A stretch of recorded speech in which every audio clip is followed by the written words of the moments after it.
और आपका स्वाभिमान को जगाने का कार्य कर रही है। मैं चुनाव जो केंद्रीय कमेटी के सदस्य, प्रदेश कमेटी के सदस्यगण का जो चयन आज हुआ है, उन नामों को घोषणा करने से पहले मैं दो शब्द बातें कहना चाहूंगा, क्योंकि आज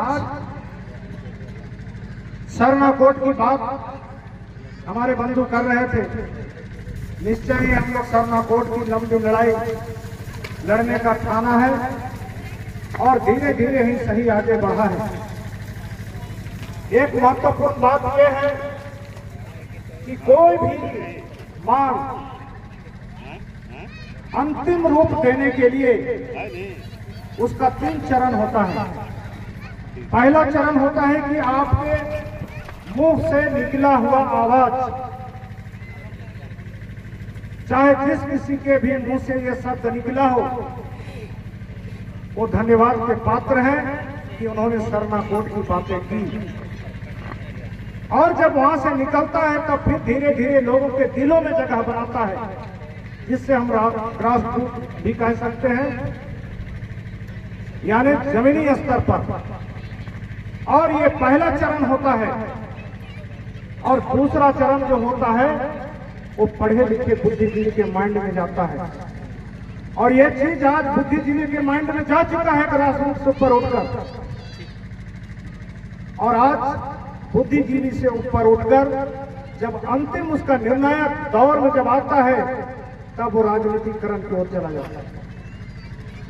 जब आज वो राजनीतिक इशू बन गया आज के डेट में सरना कोर्ट का मामला, यानी सांसद और विधानसभा सदस्य अपने अपने राज्यों से आवाज उठाना चालू कर दी, ये अंतिम दौर होता है।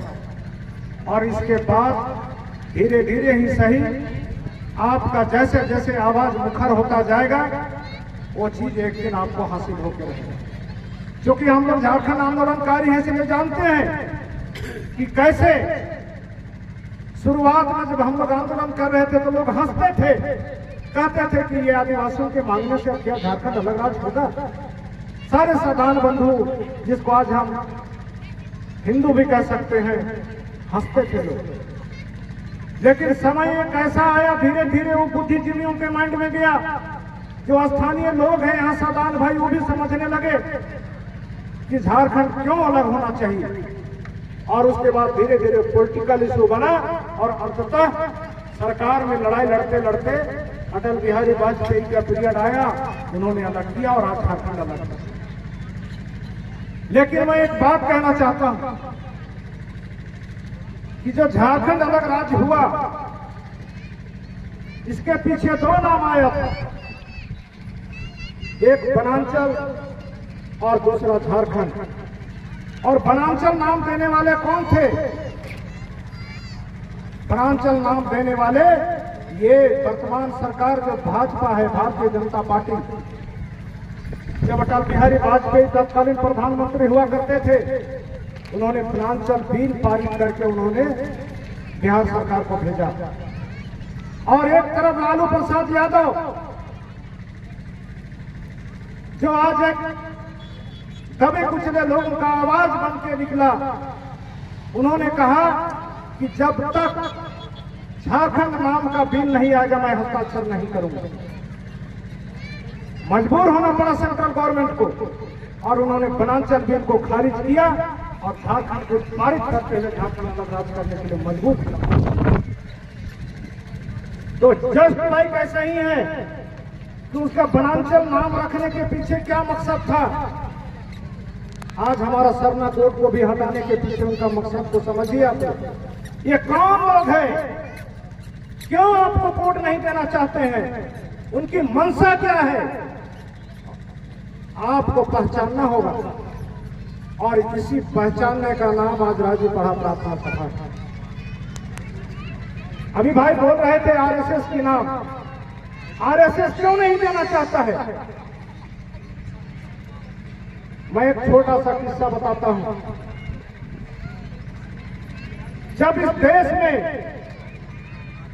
बाहरी लोगों का आगमन नहीं हुआ था, तब ये देश में कौन लोग रहते थे?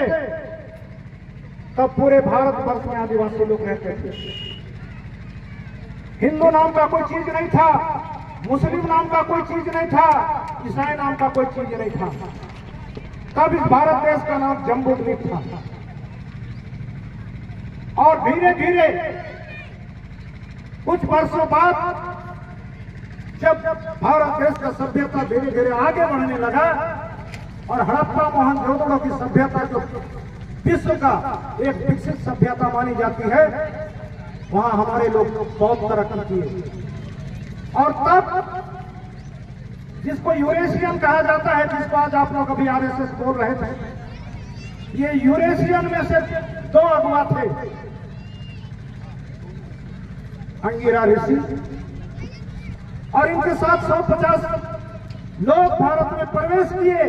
और प्रवेश करने के बाद आदिवासियों का अमन, चैन, सुखी, संपन्न और ईमानदारी, झूठ सच का कोई नाम नहीं था। लोगों को लाले पड़ने लगा और इन्हीं लोग घोड़ा पालते थे और घोड़ा में सवार होकर के बहुत सारे लोगों को कत्लेआम करके आपको हड़प्पा से भगाया।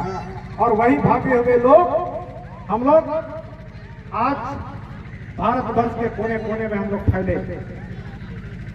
और जब वो लोग आए तो पढ़े लिखे थे। और वो लोग क्यों तेज खोपड़ी होता है मैं बताता हूं। जो यूरेशियन विदेशी लोग हैं, यूरोपियन लोग हैं, उनका खोपड़ी का IQ पावर यानी सोचने की शक्ति 1480-90 पॉइंट है। और हमारे यहाँ का जो ओरिजिन है, यहाँ जो पैदा हुए लोग, उनका IQ पावर 1455-60 है। यानी वो तेज सोचते हैं वो लोग, हम लोग थोड़ा धीरे सोचते हैं। वो लोग दिमाग लगाया कि देश को कैसे हड़पा जाए और हड़पने का षड्यंत्र करके उन्होंने आज हमको भी गुलाम बना दिया मानसिक रूप से। कैसे गुलाम बनाया मालूम? आज प्रार्थना सभा आज उसको जगाने का काम कर रही है। हमारे राजा महाराजाओं को मार के उन लोगों ने त्योहार मनाया। समय नहीं है इसलिए मैं उस कहानी को नहीं बताना चाहता। राजा रावण को मार के रोकमी त्योहार मनाया जो आदिवासी थे। महिषासुर को मार करके दशहरा का त्योहार मनाया जो आदिवासी राजा थे। ढाका बांग्लादेश का क्षेत्रराज के समय में हिरण्यकशिपु को मार करके इन्होंने होली मनाया और राजा बलि को मार के इन्होंने रक्षाबंधन त्योहार मनाया। आज भी जब मन पर